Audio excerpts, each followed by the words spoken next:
উনি স্টেজের পেছনে এসে ভলেন্টিয়ারদের কাছে প্রথমে বলেছিলেন, শুনে আমরাও বললাম আলহামদুলিল্লাহ, ঠিক আছে। হ্যাঁ ভাই, প্রশ্ন করেন। জাকির ভাই, আপনার কাছে আমার একটা প্রশ্ন আছে। এখানে যেসব মুসলমান ভাই ও বোনেরা আছেন, তাদের অনুভূতিতে আঘাত লাগলে আমি ক্ষমা চাচ্ছি। আমার নাম মহেশ মেহতা, আর আমি ব্যবসা করি। আপনাদের পবিত্র কোরআন এটা আল্লাহর পাঠানো আসমানি কেতাব নয়। কেন? কারণ হলো, আগে যেসব তাওরাত, ইঞ্জিল, জাবুর এসেছে, তাওরাত মুসার উপর নাজিল হয়েছিল, জাবুর দাউদের উপর নাজিল হয়েছিল, আর যিশুর উপর নাজিল হয়েছিল ইঞ্জিল। এই কিতাবগুলো বিকৃত হয়ে গেছে। 3টা কিতাবের আপনারা মুসলমানরা বলেছেন বইগুলো বিকৃত হয়ে গেছে। আর এছাড়া আপনারা বলেছেন কোরআন তাহলে কিতাব বলে সম্বোধন করা হয়েছে ইহুদি ধর্মের অনুসারীদের উপর। আর খ্রিস্টানদেরকে তাহলে যে বইটা মানে পবিত্র কোরআন আল্লাহ লিখেছেন, সেখানে তিনি বলেছেন শ্রীকৃষ্ণের মতে, যেমন ভগবত গীতা, এটা করো না, ওটা করো না। তাই এই কিতাব একজন মানুষই লিখেছেন। এখানে 25 জন নবীর নাম আছে, সেগুলো বাইবেলেও আছে। সবগুলো এই নবীদের নামগুলোই কোরআনে আছে। তাই আমার মনে হয় যে আল্লাহ তো অনেক বড়, তিনি পুরো বিশ্ব ভূমণ্ড বানিয়েছেন। তিনি কখনোই এভাবে বলবেন না এরা ইহুদি, এরা খ্রিস্টান, কারণ ইহুদি বা খ্রিস্টান তারই তো সৃষ্টি। আমার মনে হয় এই পবিত্র কোরআন কোনো মানুষই লিখেছেন। এছাড়া আমি আর একটা প্রশ্ন করতে চাই। 1 মিনিট ভাই। হ্যাঁ, উনি আগে উত্তর দিক, তারপর আপনি প্রশ্ন করুন। ভাই, আপনি প্রশ্ন করলেন। আর সত্যি বলতে আমি মহেশ ভাইকে চিনি সেই 1991 সাল থেকে। তিনি আইলে থেকে মুসলিমদের চাইতেও বেশি ভিডিও ক্যাসেট নিয়েছেন। তাই IRF এ ভিডিও ক্যাসেটে তার লিটারেচার লিস্টে তার নামই সবার আগে আছে।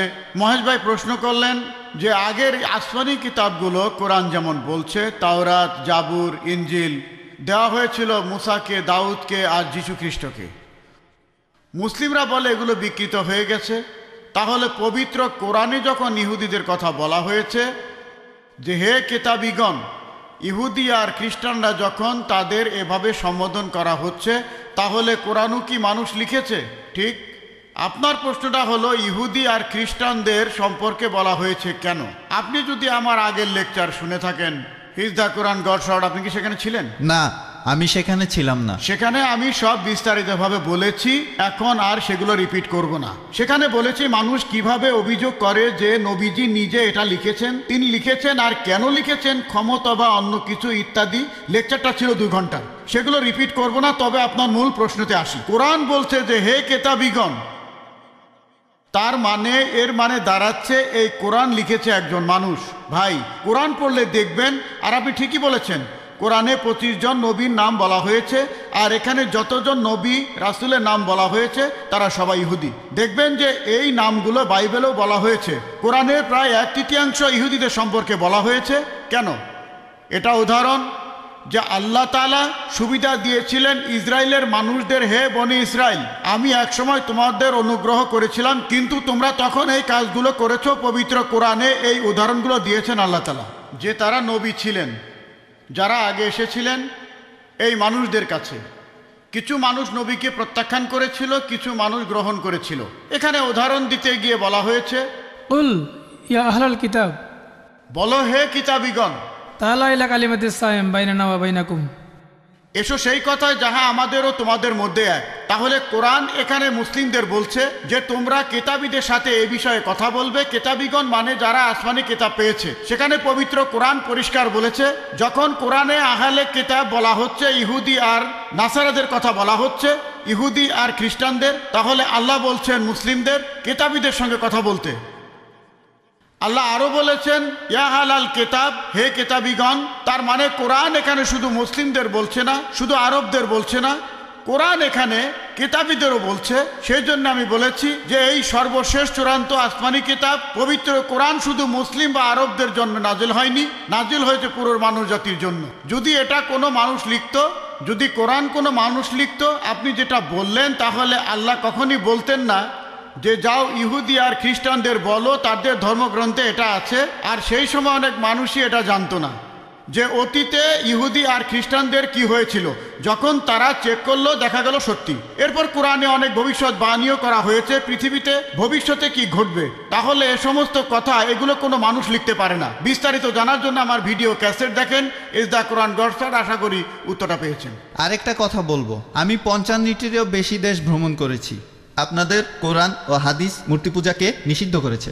তবে আপনি অন্য ধর্মগুলোই দেখবেন, খ্রিস্টান ধর্ম অথবা অন্য ধর্মের, বৌদ্ধ ধর্ম, চাইনিজ ধর্ম, জৈন ধর্ম, অন্যান্য ধর্মে দেখবেন মূর্তি পূজা আছে। আপনারা মুসলিমরা পৃথিবীর সংখ্যায় মাত্র 15 থেকে 20% হবেন সব মিলিয়ে, এটা শতকরা হিসাব। তবে তাহলে অন্যরা কি ভুল করছে? 1 মিনিট, যে কোনো American church, Russian orthodox, Greek orthodox, Catholic বা প্রোটেস্ট্যান্ট চীনে দেখবেন অনেক বড় মূর্তি ঈশ্বর। তাহলে এরা সবাই ভুল? খুবই সুন্দর প্রশ্ন করলেন। তিনি বললেন পৃথিবীতে মুসলিম আনুমানিক 15 থেকে 20%, কেউ বলে 25%, সেই যাই হোক, আপনি বললেন 15 থেকে 20%, এটা মেনে নিলাম।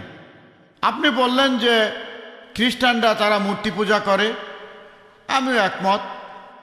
আপনি বললেন যে বৌদ্ধরা বিশাল মূর্তি বানায়, তারা কি সবাই ভুল? ভাই, ইসলামের সংখ্যাগুরু হলে জেতা যায় না। ইসলামের সত্য সবার উপরে। বেশিরভাগ মানুষ এই কয়েকশো বছর আগেও মনে করত পৃথিবী সমতল। বেশিরভাগ, এটা কি জানেন? কয়েকশো বছর আগেও মানুষ মনে করত পৃথিবী সমতল। পৃথিবী কি সমতল ভাই মহেশ? না। না। তাহলে বেশিরভাগ মানুষেরও ভুল হতে পারে। ইসলাম ধর্মে আল্লাহ পবিত্র কোরআনে বলেছেন, সূরা ইসরার 81 নম্বর আয়াতে উল্লেখ করা হয়েছে, ওয়াকুল জা আল হক ওয়া জাহাকাল বাতিল ইন্নাল বাতিলা কানা জাহুকা। বলো সত্য উপস্থিত হয়েছে, মিথ্যা বিলুপ্ত হয়েছে, কারণ মিথ্যা প্রকৃতিগত কারণে বিলুপ্ত হবে। সেজন্য ইসলাম ধর্মের সংখ্যাগুরু হলে জেতা যায় না। যদি আমেরিকা যান, সেখানে দেখবেন পর্নোগ্রাফি, এটা নিষিদ্ধ না। আপনি এটা বিশ্বাস করেন? না, অনেক ইউরোপিয়ান দেশে আপনি কি এটা পর্নোগ্রাফিতে দেখা যায়। বিশ্বাস না, করেন? আমি বিশ্বাস করি ভালো, না। আপনি না, তো আমি ভালো বিশ্বাস মানুষ, করি না। আপনাকে অভিনন্দন জানাই। কিন্তু পশ্চিমা বিশ্বের বেশিরভাগ মানুষ পর্নোগ্রাফিতে বিশ্বাস করে। আপনি কি এটা বিশ্বাস করেন?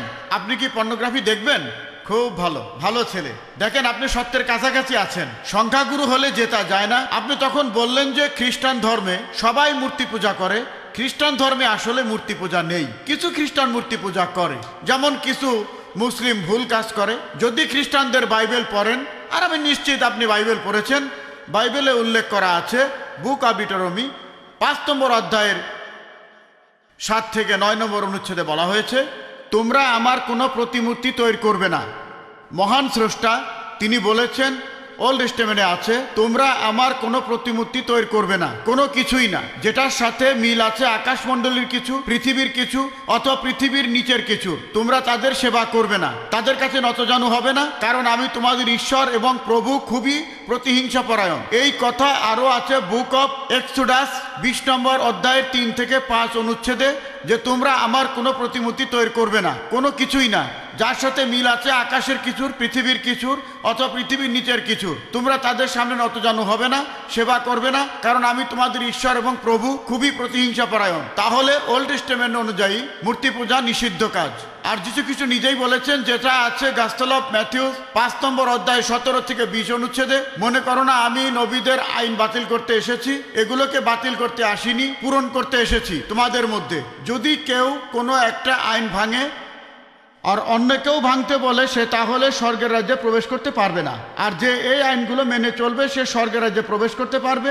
যদি তাদের ন্যায়নিষ্ঠতা গ্রহণতে বলা ন্যায়নিষ্ঠর চেয়ে বেশি না হয়, তাহলে তারা স্বর্গের রাজ্যে প্রবেশ করতে পারবে না। তাহলে যীশু খ্রিস্টের কথা অনুযায়ী আপনি যদি স্বর্গের রাজ্যে প্রবেশ করতে চান, আপনাকে তাহলে ওল্ড টেস্টামেন্টের সবগুলো আইন মানতে হবে, মুসা নবীর আইন মানতে হবে। স্রষ্টার কোনো প্রতিমা বানাবেন না। তারপরেও মানুষ বানায় কেন? সব খ্রিস্টানরা কিন্তু বানায় না, প্রোটেস্ট্যান্টরা বানায়। খ্রিস্টান ধর্ম সম্পর্কে আপনার জ্ঞান বেশ কম, আপনি এখনো ছাত্র। ক্যাথলিকরা এটা করে, তারা মূর্তি বানায়। এই জন্যই প্রোটেস্ট্যান্টরা প্রোটেস্ট করেছিল যে আপনাদের কাজটা ভুল। তাহলে বাইবেলের কথা অনুযায়ী সৃষ্টিকর্তার কোনো প্রতিমা বানাতে পারবেন না। আপনার কথা মানি। বেশিরভাগ হিন্দুই মূর্তি পূজা করে। আমি আগেও বলেছিলাম, নাতাস্তি প্রতিমাস্তি, মহান সৃষ্টিকর্তার কোনো প্রতিমা নেই, কোনো ছবি নেই, কোনো ভাস্কর্য নেই, তার কোনো মূর্তি নেই। আপনি কি মূর্তি পূজা করেন? হ্যাঁ, আমি করি। আচ্ছা, তাহলে তো বেদ মানছেন না। আমি আসলে সব ধর্মই মানি, সব ধর্মই এক, কারণ মহান ঈশ্বর সব ধর্ম সম্পর্কেই জানেন।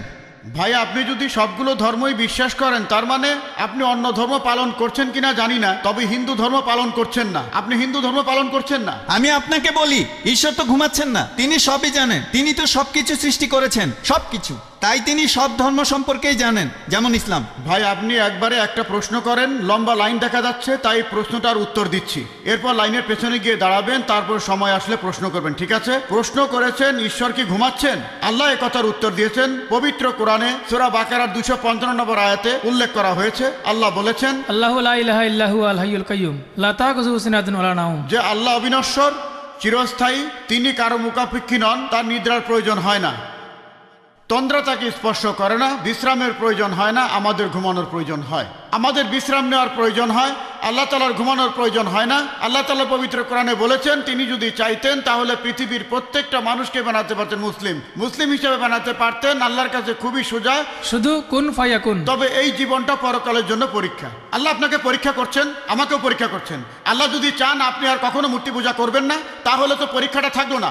পরীক্ষাটা হচ্ছে আল্লাহ আপনাকে কিছু আইন দিয়েছেন, এখন আপনি সেগুলো মানবেন কি মানবেন না। আপনি কি সবগুলো ধর্মই মানেন, কিন্তু আপনি তো হিন্দু ধর্ম মানছেন না, আপনি তো ইসলাম মানছেন না, আপনি তো খ্রিস্টান ধর্ম মানছেন না, শিখ ধর্ম মানছেন না, বৌদ্ধ ধর্ম মানছেন না। আমাকে এমন কোনো কথা দেখান যেখানে ধর্মপট বলছে, বৌদ্ধ যে কোনো ধর্মগ্রন্থ বলছে যে বৌদ্ধ তার মূর্তি বানাতে বলেছেন। তিনি কখনো বলেননি। বৌদ্ধ কোথায় বলেছেন? আগামীকাল ধরেন কোনো মুসলিম যে নবীজি মুহাম্মদ সাল্লাল্লাহু আলাইহি ওয়াসাল্লামের মূর্তি বানালো, সে যদি মূর্তি বানিয়ে তার পূজা করে, আমি বলবো সেটা ভুল। নবীজি কখনই তার মূর্তি বানাতে বলেননি। এখন কিছু মানুষ যদি কিছু ভুল কাজ করে থাকে, হোক তারা সংখ্যালঘু বা সংখ্যাগুরু, সেটা তখন সত্যি হয়ে যায় না। গৌতম বুদ্ধ কখনই মূর্তি বানাতে বলেননি। এখন কেউ এই মূর্তির বিরুদ্ধে গেলে সে আসলে বৌদ্ধ ধর্ম পালনের সাহায্য করছে। শুধু বৌদ্ধের একটা বিশাল মূর্তি বানিয়েছে বলেই তারা বৌদ্ধকে মানে, এটা কিন্তু ঠিক না। সেই জন্য আমি বলেছি যদি কোনো ধর্মকে বুঝতে চান অনুসারীদের দেখবেন না, ভাই মহেশ আমাকে দেখবেন না, ধর্মগ্রন্থগুলোকে দেখেন, পবিত্র কোরআন দেখেন, পবিত্র কোরআন পড়েন, আপনাদের বেদ পড়েন। যেগুলো কমন সেগুলো মেনে চলেন, আর যেগুলো কমন না সেগুলো পরে দেখবেন। আপনি নাকি সব ধর্মই পালন করেন, আপনি তো হিন্দু ধর্ম মানছেন না, খ্রিস্টান ধর্ম মানছেন না, ইসলাম ধর্ম মানছেন না, সবগুলো পরের কথা। আমি বলছি কমন জিনিসগুলো আপনি অন্তত মেনে চলেন না, যেগুলো কমন না সেগুলো নিয়ে পরে কথা বলবো। আপনি তো কমন জিনিসটাও মেনে চলছেন না, সবগুলো পরের কথা। যেদিন আপনি মূর্তি পূজা বন্ধ করবেন সেদিন আমি কথা বলতে পারবো যে আপনি সবগুলো ধর্মের সবচেয়ে প্রধান কথাটা মানছেন। যেদিন আপনি হযরত মুহাম্মদ সাল্লাল্লাহু আলাইহি ওয়াসাল্লামকে সর্বশেষ ও চূড়ান্ত নবী হিসেবে জানবেন, সেদিন বলতে পারবো আপনি বেশিরভাগ প্রধান ধর্মের সবচেয়ে প্রধান দুটো কথা মানছেন। আশা করি উত্তরটা পেয়েছেন। হ্যাঁ বোন, এবারে পরের প্রশ্ন। আসসালামু আলাইকুম, আমি ভাগ্যশ্রী সাহাবান, আমি অমুসলিম।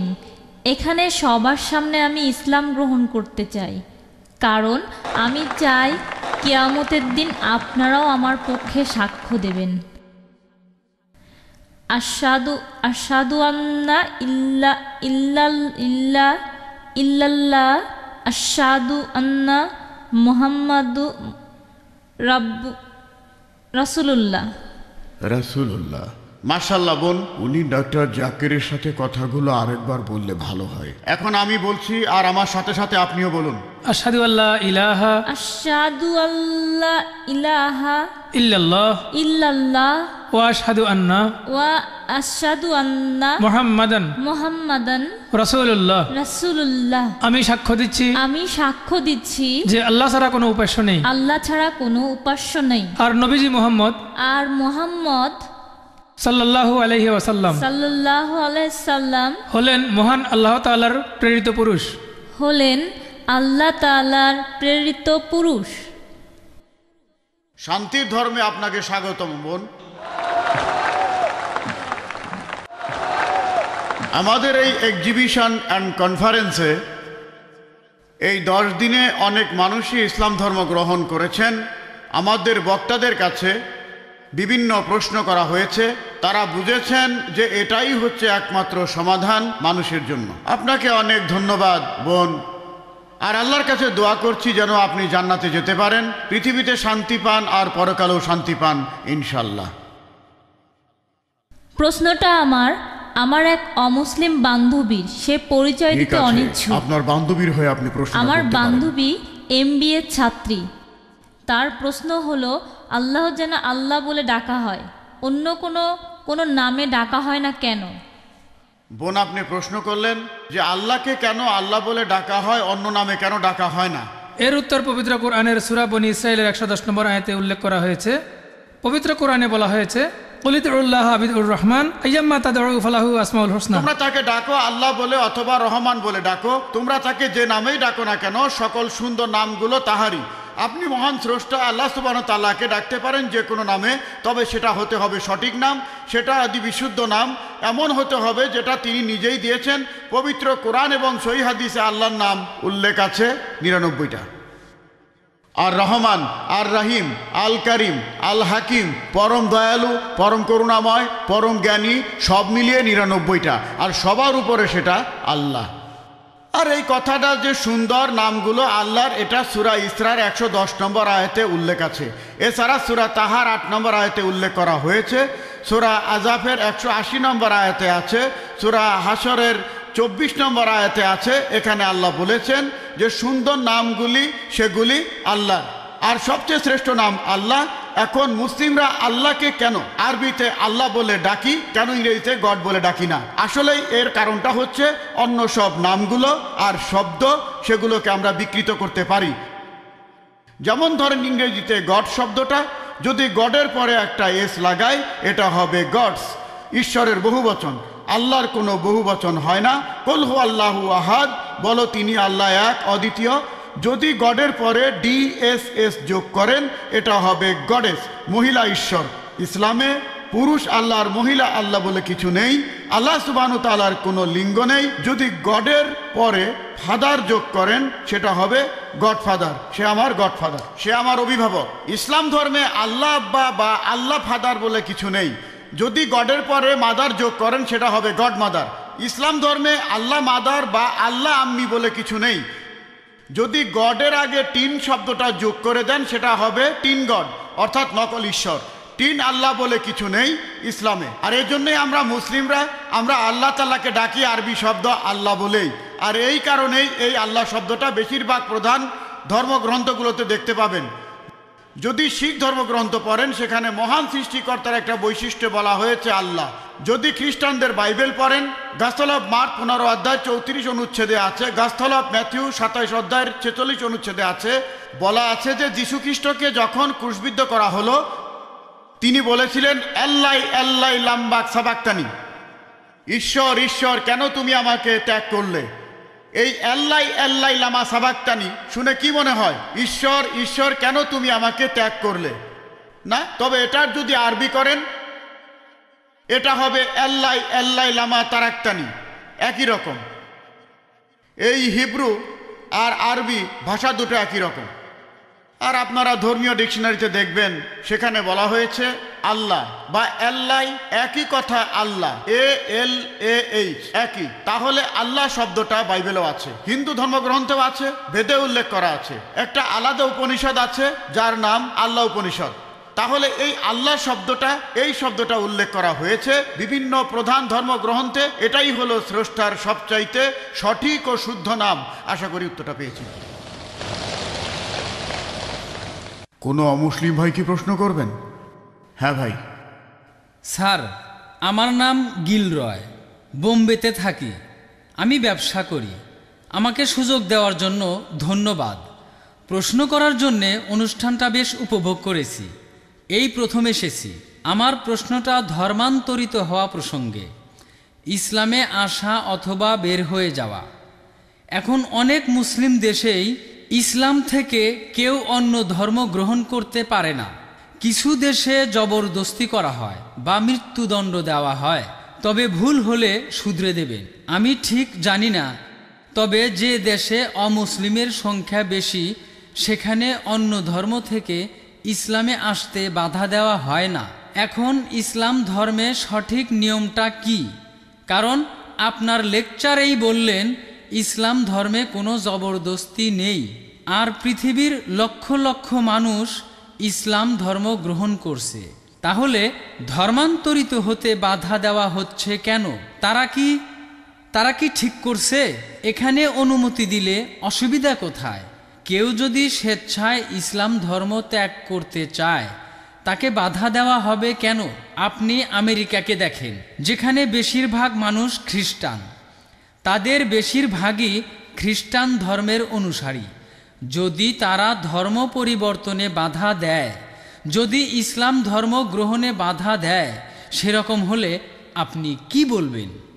ভাই, আপনি খুব সুন্দর প্রশ্ন করেছেন, খুবই ইম্পর্টেন্ট প্রশ্ন। প্রশ্নটার দুটো অংশ। প্রথম অংশে আপনি বলেছেন যে কিছু মুসলিম সংখ্যাগরিষ্ঠ দেশে কেন ধর্ম পরিবর্তন বা প্রচার করতে দেওয়া হয় না, সেখানে অন্য ধর্ম প্রচার করতে পারবে না, ধর্মান্তরও নিষিদ্ধ, সেখানে কোনো মুসলিম তার ধর্ম পরিবর্তন করতে পারে না, মূল প্রশ্ন। এটা প্রথম অংশ। দ্বিতীয় অংশে ধর্মান্তর হলো মৃত্যুদণ্ড কেন? আমেরিকাতে যদি এখন ধর্ম প্রচার নিষিদ্ধ হয়, ধর্মান্তর নিষিদ্ধ হয়, তখন আমি কি বলবো? খুব সুন্দর প্রশ্ন ভাই। আপনি যদি কোনো ধর্ম প্রচারের কথা বলেন, এমন কিছু দেশ আছে, যেমন ধরেন সৌদি আরব, সেখানে অন্য ধর্ম প্রচার নিষিদ্ধ। আমার জানা মতে একটা দেশই আছে যেখানে অন্য ধর্ম প্রচার নিষিদ্ধ, সেটা সৌদি আরব। এর কারণ হলো যে ধরেন ভাই, আপনি একটা স্কুল শুরু করেছেন, স্কুল চালু করতে গিয়ে আপনি ইন্টারভিউ নিচ্ছেন একজন অঙ্কের টিচারের। যখন আপনি অঙ্কের টিচারদের ইন্টারভিউ নিচ্ছেন, আপনি প্রশ্ন করলেন 2 + 2 = কত? একজন অঙ্কের টিচার বলল 2 + 2 = 3। পরের জন এসে বলল 2 + 2 = 4, আর পরের জন এসে বলল 2 + 2 = 5। অনেক মানুষই বলে এখানে সমস্যাটা কোথায়? আপনি আপনার ধর্ম প্রচার করেন, যারা গ্রহণ করতে চায় তারা গ্রহণ করবে। আমি আপনাকে বলি যে আপনার স্কুলে অঙ্কের টিচার কেমন রাখবেন? যে বলে 2 + 2 = 3, নাকি তাকে রাখবেন যে বলে 2 + 2 = 5? আমি বলবো না, আমি অঙ্ক জানি, আমি এ ব্যাপারে একেবারে নিশ্চিত, অঙ্কে 2 + 2 = 4, আর কিছুই না। তাহলে ধর্মের কথা অনুযায়ী সৌদি আরব তারা একেবারে নিশ্চিত আর মেনে নিয়েছে কোরআনের এই আয়াতটা। সূরা ইমরানের 19 নম্বর আয়াতে উল্লেখ করা হয়েছে, ইন্নাদ-দীনা ইনদাল্লাহিল ইসলাম। আল্লাহ তাআলার কাছে একমাত্র গ্রহণযোগ্য সেটি হলো আল্লাহর কাছে নিজেকে সমর্পণ করে শান্তি অর্জন করা। তারা সৌদি আরবে ভুল কিছুই প্রচার করতে দেবে না। তবে বিজ্ঞান প্রযুক্তির ক্ষেত্রে তারা আমেরিকানদের স্বাগত জানিয়েছে, আপনারা চলে আসেন। স্বাগত জানিয়েছে ইংল্যান্ডের মানুষদের, স্বাগত জানিয়েছে ইন্ডিয়ার মানুষদের, সমস্যা নেই। বিজ্ঞান ও প্রযুক্তিতে তারাই উপরে আছে, তাই বিজ্ঞান ও প্রযুক্তির ক্ষেত্রে তারা বিশেষজ্ঞ আনছে আমেরিকা থেকে, ইংল্যান্ড থেকে, সিঙ্গাপুর থেকে, ফিলিপাইন থেকে, ইন্ডিয়া থেকে, পৃথিবীর বিভিন্ন দেশ থেকে। কিন্তু যদি ধর্মের কথা বলা হয়, তারা একেবারে নিশ্চিত, তারা পুরোপুরি শিওর যে এটাই সত্যি। একইভাবে আপনিও নিশ্চিত যে 2 + 2 = 4, আপনি অঙ্কে ভুল শেখাতে দেবেন না। একইভাবে সৌদি আরবে এমন, আমি বিভিন্ন ধর্মের উপরে একজন ছাত্র, পবিত্র কোরআন বাদে এই পৃথিবীতে আর একটা ধর্মগ্রন্থও পাবেন না যেটা বলছে যে এটাই হচ্ছে সত্যিকারের ধর্ম। আপনি হিন্দু ধর্মগ্রন্থগুলো পড়ে দেখেন, আপনি খ্রিস্টানদের পবিত্র বাইবেল পড়ে দেখেন, বাইবেলের কোথাও বলা হয়নি যে খ্রিস্টান ধর্মই সঠিক। খ্রিস্টানদের বাইবেলে খ্রিস্টান শব্দটাই কোথাও নেই, এটা কি জানেন? পবিত্র বাইবেলে খ্রিস্টান বলে কোনো শব্দ পাবেন না। এরপরে হিন্দু শব্দটা আপনি বেদে পাবেন না, এটা কি জানেন? বেদের কোথাও এ কথা বলা হয়নি যে এটাই হলো মাত্র সঠিক ধর্ম। বাইবেলের কোথাও এ কথা বলা হয়নি যে এটাই হলো একমাত্র সঠিক ধর্ম। কোরআন হলো এই পৃথিবীর বুকে একমাত্র ধর্মগ্রন্থ যেখানে মহান স্রষ্টা আল্লাহ তাআলা বলেছেন, ইন্নাদ-দীনা ইনদাল্লাহিল ইসলাম। আল্লাহ তাআলার কাছে একমাত্র গ্রহণযোগ্য দিন হলো ইসলাম। তাহলে যদি ধর্ম প্রচারের কথা বলি, অন্য কোনো ধর্ম প্রচারের কথা বলি, এতটুকু বলতে পারি যে ব্যাপারে তারা নিশ্চিত, তারা সেখানে অন্য কাউকে অন্য কোনো ধর্ম প্রচার করতে দেবে না। এই ইন্ডিয়া একটা ধর্মনিরপেক্ষ দেশ, এটা কোনো হিন্দু রাষ্ট্র না। এদেশের সংবিধান সেটাই বলছে। এখানে গণতান্ত্রিক শাসন ব্যবস্থা চালু আছে। আমি একজন ইন্ডিয়ান, ভৌগোলিকভাবে আমি হিন্দু কারণ আমি ইন্ডিয়ান, তবে ইসলাম ধর্ম পালন করি। ইসলাম ধর্ম আমি মানি, এটা আমার জন্মগত অধিকার যে আমার ধর্ম প্রচার, প্রসার এবং পালন করতে পারবো। ইন্ডিয়ান সংবিধান সেটাই বলছে। আগে তাহলে সংবিধানটা বদলাতে হবে। আমরা সবাই জানি যে আমেরিকা একটা গণতান্ত্রিক দেশ, তাদের সংবিধানে এটা আছে যে বাক স্বাধীনতা থাকবে। আপনি আমার কাছে জানতে চেয়েছেন, তখন যেমন বললেন যে আমেরিকা যদি অন্য ধর্মের প্রচার নিষিদ্ধ করে, যদি বাধা দেয়, তাহলে আমার কেমন লাগবে? এটা তো তাদের খ্রিস্টান ধর্মগ্রন্থে নাই। আমি বলবো তারা খ্রিস্টান ধর্মগ্রন্থ মানছে না, তারা তো বাইবেল মেনে চলছে না। আপনি বলবেন এটা একটা হিন্দু রাষ্ট্র, আসলে তা নয়। এটা ধর্মনিরপেক্ষ দেশ, হিন্দু রাষ্ট্র কোথাও বলা হয়নি। আপনি তো খ্রিস্টান, আপনি আমাকে বাইবেল থেকে মাত্র একটা কথা দেখান যেটা বলছে যে খ্রিস্টান ধর্মই একমাত্র সঠিক ধর্ম। হ্যাঁ বলেন। স্যার, তখন বাইবেলে এরকম ব্যাখ্যা করা হয়েছিল। ওল্ড আর নিউ টেস্টামেন্টে তখনকার দিনের খ্রিস্টান বিশেষজ্ঞরা বাইবেলের ব্যাখ্যা করেছিল যে বাইবেল বলছে কেউ যদি খ্রিস্টান ধর্ম ত্যাগ করতে চায় তাকে তখন মৃত্যুদণ্ড দেওয়া হবে। অনেক আগে সেখানে খ্রিস্টানরা এমনটা করেছিল, সেটা প্রায় 500 বছর আগে। তবে এখন মানুষ অনেক উন্নত হয়েছে। আমি এমন কোনো খ্রিস্টান সংখ্যাগুরু দেশের কথা জানি না যারা এটাতে বাধা দেয়। আমি ধর্ম প্রচারের কথা বলছি না, প্রচার করার কথা বলছি না, ব্যক্তিগত স্বাধীনতার কথা বলছি। ধরেন একজন মুসলিম কোনো একটা মুসলিম দেশে যদি ধর্ম ত্যাগ করতে চায়। ভাই এটা তো আপনার প্রশ্নের দ্বিতীয় অংশ, এই জন্যই বলছি আগে উত্তরটা শেষ করতে দেন। আপনি কি করছেন? আমি তো শুরুতেই বলেছি, আমি প্রথমেই তো আপনার প্রশ্ন বলে নিয়েছিলাম প্রশ্নটার দুটো অংশ আছে। প্রথম অংশের উত্তর দিয়েছি আর আপনি শুরু করলেন। যখন আপনি হাত উপরে তুললেন তখন আমি কি বুঝি? আপনি আমার উত্তরটা তো মনোযোগ দিয়ে শুনছেন না। ঠিক, আমরা আপনাকে প্রশ্ন করার সুযোগ দিয়েছি, আমাকে উত্তর দেওয়ার সুযোগ দেন। ঠিক আছে, আমি তো বলেছিলাম আপনার প্রশ্নের দুটো অংশ আছে, আর আমার উত্তর শেষ করার আগে আমি যদি কথা বলে যাই অন্য সবাই বুঝবে, আপনি বুঝবেন না। আমি তো চাই আপনিও সেটা বোঝেন। আমি তো চাই আপনি শান্তির ধর্ম গ্রহণ করেন। ঠিক আছে ভাই, এবারে প্রশ্নের দ্বিতীয় অংশে আসি। যদি কেউ অন্য ধর্মে যেতে চায়, যদি কেউ ইসলাম ধর্ম ত্যাগ করতে চায়, পবিত্র কোরআনে স্পষ্ট করে সূরা বাকারার 256 নম্বর আয়াতে বলা হয়েছে লা ইকরাহা ফিদ্দীন। দিন সম্পর্কে কোনো জবরদস্তি নেই, সত্য স্পষ্ট হয়েছে মিথ্যা থেকে। তাহলে কোনো মানুষ যদি ইসলাম থেকে অন্য কোনো ধর্মে যেতে চায়, ভালো, কিয়ামতের দিন সে ক্ষতিগ্রস্তদের দলে থাকবে। আর মৃত্যুদণ্ডের কথা যদি বলেন, বিশেষজ্ঞদের মধ্যে মতবিরোধ আছে। কিছু কিছু বিশেষজ্ঞ বলেন যদি সেই লোক ধর্মান্তরের পরে যদি তার নতুন ধর্ম প্রচার করতে থাকে আর ইসলামের বিরুদ্ধে কথা বলে, তাহলে তাকে মৃত্যুদণ্ড দেওয়া হবে। আর এই একই রকম আইন, প্রায় একই রকম আইন সব দেশেই দেখবেন। ইন্ডিয়াতে দেখবেন, এখানে দেশের বিরুদ্ধে কথা বলতে পারবেন না। ইন্ডিয়াতে ধরেন কোনো একজন লোক সে দেশের গোপন তথ্য বিক্রি করলো কোনো শত্রুর কাছে, ঠিক আছে, তার তথ্যগুলি সত্যও হতে পারে, হয়তো কিছু ব্লুপ্রিন্ট। কিছু দেশ মৃত্যুদণ্ড দেবে, অন্যরা দেবে যাবজ্জীবন কারাদণ্ড, যদিও সে সত্য কথা বলেছে। নিজস্ব আইন প্রত্যেক দেশেরই আছে। তাহলে ইসলামে যদি কোনো মুসলিম ইসলাম ধর্ম ত্যাগ করে অন্য কোনো ধর্ম গ্রহণ করে, তারপরে সেটা প্রচার করে, ধর্মটা প্রচার করে, ইসলামের বিরুদ্ধে কথা বলে, যদি সেটা কোনো ইসলামিক দেশ হয়, যদি ইন্ডিয়ায় কেউ এমনটা করে, কেউ তাকে মৃত্যুদণ্ড দিতে পারবে না। যদি সে এমন দেশে থাকে যারা ইসলামী শরিয়া মেনে চলে, এখানে সে কি করছে? বিশৃঙ্খলা সৃষ্টি করছে। সে তাহলে সেই দেশে অশান্তি সৃষ্টি করছে। এমন অবস্থা হলে মৃত্যুদণ্ড দেওয়া হবে। সব মুসলিম দেশ কিন্তু ইসলামিক শরিয়া মেনে চলে না, এ কথাটা জেনে রাখবেন। হাতে গোনা কয়েকটা দেশ কেউ এই আইনগুলো মানে, কেউ ওই আইনগুলো মানে। আমি এমন দেশের কথা জানি না যারা 100% শরিয়া প্রয়োগ করে, আমি জানি না। এমন দেশের কথা আমি জানি না। তাহলে আপনাকে কথা বুঝতে হবে যে মুসলিম দেশে ইসলামী শরিয়া প্রচলিত আছে, আর তেমন দেশে যদি এরকম কোনো ঘটনা ঘটে, যেমন ইন্ডিয়ায় কেউ যদি দেশের গোপন তথ্য বেচে দেয়, তাকে কারাদণ্ড দেওয়া হবে। কত বছর আমি জানি না, মৃত্যুদণ্ডও হতে পারে। আমেরিকায় এক্ষেত্রে একই ঘটনা। সে একইভাবে মুসলিম দেশের আইন হলো এটা, সে দেশের ইসলামিক আইনের শাসন কাজ চালানো হয়। তাহলে আশা করি উত্তরটা পেয়েছেন। ধন্যবাদ। এবারের প্রশ্ন মহিলাদের মধ্য থেকে। আসসালামু আলাইকুম জাকির ভাই, আমার নাম নীলাম শেঠি। আমার জন্ম হিন্দু পরিবারে। আমি একদিন আজাদ ময়দানে হিন্দুইজম ও ইসলামের সাদৃশ্য নিয়ে আপনার লেকচারটি শুনেছিলাম। সেদিন থেকেই আমি ইসলাম পছন্দ করি। আজকে সবার সামনে আমি ইসলাম ধর্ম গ্রহণ করছি। লা ইলাহা ইল্লাল্লাহু মুহাম্মাদুর রাসূলুল্লাহ। আমিন। মাশাআল্লাহ বোন, আপনাকে অভিনন্দন। ইসলাম গ্রহণ করার জন্য আপনাকে অভিনন্দন বোন। তিনি বললেন যে কয়েক বছর আগে বোম্বের আজাদ ময়দানে তিনি আমার প্রথম লেকচার শুনেছিলেন। টপিক ছিল হিন্দুইজম আর ইসলামের মধ্যে সাদৃশ্য। আর সেই দিন থেকেই তিনি ইসলাম পছন্দ করেন, আর আজকে তিনি সবার সামনে ইসলাম গ্রহণ করলেন। আপনাকে এই শান্তির ধর্মে স্বাগত জানাই। আল্লাহর কাছে দোয়া করছি তিনি যেন আপনাকে রহমত দান করেন, আর ইনশাল্লাহ আপনি জান্নাতে যাবেন, ইহকাল এবং পরকালও শান্তি পাবেন। ধন্যবাদ। প্রশ্ন করবেন? হ্যাঁ, আমি ছিলাম সন্ধ্যা, এখন আমি জারা বিলান খান। আমি ইসলাম গ্রহণ করেছি। আপনি আপনার লেকচারে বললেন যে ইসলাম মূর্তি বা মূর্তি পূজায় বিশ্বাস করে না, তবে কেরালায় এমন এক জায়গা আছে যেখানে একটা মূর্তি দেখা যায় যেটা পাথর থেকে উঠে এসেছে, আর এটা বাড়ছে। এটা তাহলে এরকম কেন?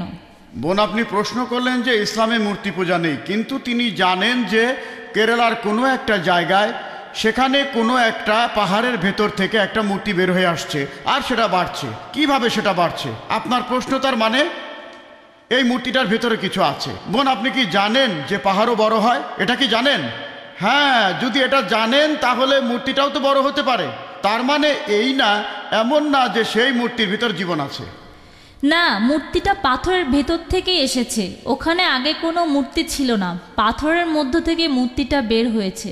আমি তো সেটাই বলেছি, মূর্তিটা পাথরের মধ্যে থেকে বের হচ্ছে, পাহাড় পর্বত আকারে বড় হয়। কিভাবে এগুলো বাড়ে সেটা আমরা জিওলজিতে পড়েছি যে পাহাড় পর্বত বাড়ে। এমন অনেক উদাহরণ আছে, যেমন ধরেন এই কয়েক বছর আগে শোনা গেল যে গণেশের মূর্তি দুধ খাচ্ছে। এটা একটা সহজ বৈজ্ঞানিক ব্যাপার, অসফোসিস। এটা খুবই সহজ একটা বৈজ্ঞানিক ব্যাপার। আপনি যদি দুধ ভর্তি জগ একটা চারার কাছে রাখেন, সেই গাছ দুধ শুষে নেবে। এটা অসফোসিস। তার মানে এই না যে সেই মূর্তি দুধ খাচ্ছে। তখন অনেক টিভি চ্যানেলে এটা দেখানো হয়েছিল। এখানে আপনাকে বুঝতে হবে যে এগুলো হলো সব জড় বস্তু। বেদে পরিষ্কারভাবে বলা হয়েছে, যজুর্বেদে আছে 32 অধ্যায়ের 3 অনুচ্ছেদে, নাতাস্তি প্রতিমাস্তি, মহান স্রষ্টার কোনো প্রতিমা নেই, তার কোনো ছবি নেই, তার কোনো মূর্তি নেই, তার কোনো ভাস্কর্য নেই, কোনো ফটোগ্রাফ নেই। আশা করি উত্তরটা পেয়েছেন। কিন্তু একটা কথা, পাথর এমন আকার পাচ্ছে কিভাবে? পাথরটার আকার তাহলে একটা মূর্তির মতো হচ্ছে কেন? বোন, আজকের কথা যদি বলেন তাহলে মানুষও কোনো কোনো আকার দিতে পারে যন্ত্রপাতি দিয়ে।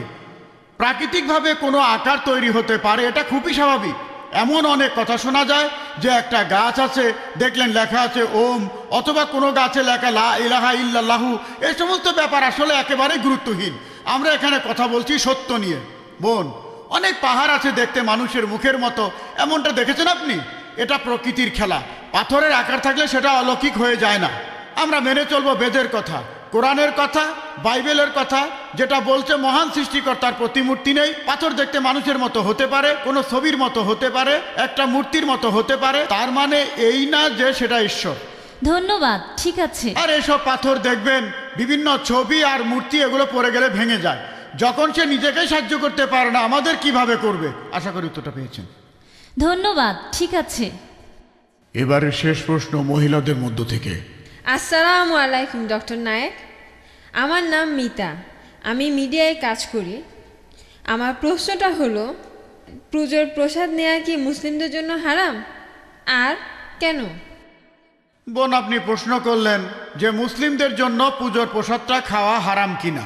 প্রসাদে এই খাবারটা দেওয়া হয় ঈশ্বরের উদ্দেশ্যে। হিন্দুরা বিভিন্ন মূর্তির উদ্দেশ্যে প্রসাদ দেয়। পবিত্র কোরআনের মোট 4 জায়গায় উল্লেখ করা হয়েছে। সূরা বাকারার 173 নম্বর আয়াতে উল্লেখ করা হয়েছে, সূরা মাইকার 3 নম্বর আয়াতে উল্লেখ আছে, সূরা আনামের 145 নম্বর আয়াতে উল্লেখ করা হয়েছে। এছাড়াও সূরা নাহালের 115 নম্বর আয়াতে উল্লেখ আছে, হারামা আলাইকুমুল মাইতাতা ওয়াদ দামা ওয়া লাহমাল খিনজির ওমা উহিল্লা লিগাইরিল্লাহি বিহি। তোমাদের জন্য হারাম করা হয়েছে মৃত জন্তু, রক্ত, শূকরের মাংস খাওয়া, আর যে পশু জবাই করার সময় আল্লাহ ব্যতীত অন্য কারোর নাম করা হয়েছে।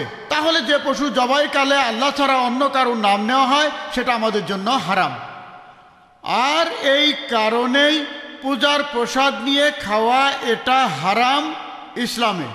আপনি বেদেও দেখবেন বেদ কথা বলছে, কারণ বেদ পরিষ্কারভাবেই বলছে, নাতাস্তি প্রতিমাস্তি, মহান স্রষ্টার কোনো প্রতিমূর্তি নেই, তার কোনো ছবি নেই, তার কোনো মূর্তি নেই, তার কোনো ভাস্কর্য নেই, কোনো ফটোগ্রাফ নেই, কোনো পেন্টিং নেই। তাহলে বেদ অনুযায়ী ঈশ্বরকে খাবার নিবেদন করা নিষিদ্ধ। তাহলে দেখছেন যে বেদেও এর বিরুদ্ধে কথা বলছে, এটা ভুল। মূর্তির উদ্দেশ্যে খাবার দেওয়াটা ভুল। একইভাবে যেহেতু কোরআন নিষেধ করেছে, মুসলিমদের নিষেধ করেছে খাওয়া যাবে না, নেওয়া যাবে না, এটা ভুল। বোন, আশা করি উত্তরটা পেয়েছেন। স্যার, আরেকটা ব্যাপার, আমি একজন শিখ, মাঝে মধ্যে গুরুদুয়ারে যাই। গুরুদুয়ার তো কোনো মূর্তি নেই, মূর্তি পূজা হয় না। গুরুদুয়ারেও তো প্রসাদ বিলানো হয়, এটাকে বলে কানা প্রসাদ। এই প্রসাদও খাওয়া যাবে না, এরকম করার কারণটা কি? সুন্দর প্রশ্ন করেছেন। মূর্তির উদ্দেশ্যে না? হ্যাঁ ঠিক বোন, আমি আপনাদের গুরু গ্রন্থের একজন ছাত্র। আর দেখবেন যে শিখদের কথা অনুযায়ী ধর্মগ্রন্থ, প্রথমে আদি গ্রন্থ, গুরু গ্রন্থ, এইখানে ঈশ্বর একাত্মবাদ নিয়ে কথা বলা হয়েছে। সেখানে বলা হয়েছে যে মহান স্রষ্টার কোনো মূর্তি নেই, ছবি নেই। মহান স্রষ্টাকে সেখানে বিভিন্ন নামে ডাকা হয়েছে, রহিম, করিম, আল্লাহ, অনেক নামে। এখানে আমাদের মিল আছে। তবে দুর্ভাগ্যজনকভাবে যখন গুরুদুয়ারে যাবেন, যদিও শিখরা এমন কোনো স্রষ্টাকে বিশ্বাস করে না যার কোনো ছবি আছে, তারপরও তারা উপাসনা করে গ্রন্থকে, মনে করে গুরু। কারণ গুরু এখন নেই। আর সেখানে যে প্রসাদ দিচ্ছেন সেটা পরোক্ষভাবে একই জিনিস। শিখ ধর্মগ্রন্থ বলছে মূর্তি পূজা করা নিষেধ, এখানে তারা পরোক্ষভাবে খাবারগুলো স্রষ্টাকে দিচ্ছে। আর এমনকি গুরু গ্রন্থ বলছে স্রষ্টার খাওয়ার প্রয়োজন হয় না। তাহলে আপনারা স্রষ্টার সামনে কেন খাবার দিচ্ছেন? পবিত্র কোরআনের সূরা আনামের 14 নম্বর আয়াতে বলা হয়েছে আল্লাহ সবাইকে খাওয়ান, কিন্তু তার খাওয়ার প্রয়োজন হয় না। তাহলে স্রষ্টাকে খাবারগুলো কেন দিচ্ছেন? কেন দিচ্ছেন তাকে? তাহলে বোন, আপনারা আদি গ্রন্থ মেনে চলছেন না, আপনারা গুরু গ্রন্থ মেনে চলছেন না। মহান স্রষ্টার কোনো খাবারের প্রয়োজন হয় না, তিনি কোনো খাবার ছাড়াই টিকে থাকবেন, তিনি সবাইকে খাবার যোগান দেন। আশা করি উত্তরটা পেয়েছেন। ওয়াখিরি দাওয়ানা আলহামদুলিল্লাহ রাব্বিল আলামিন।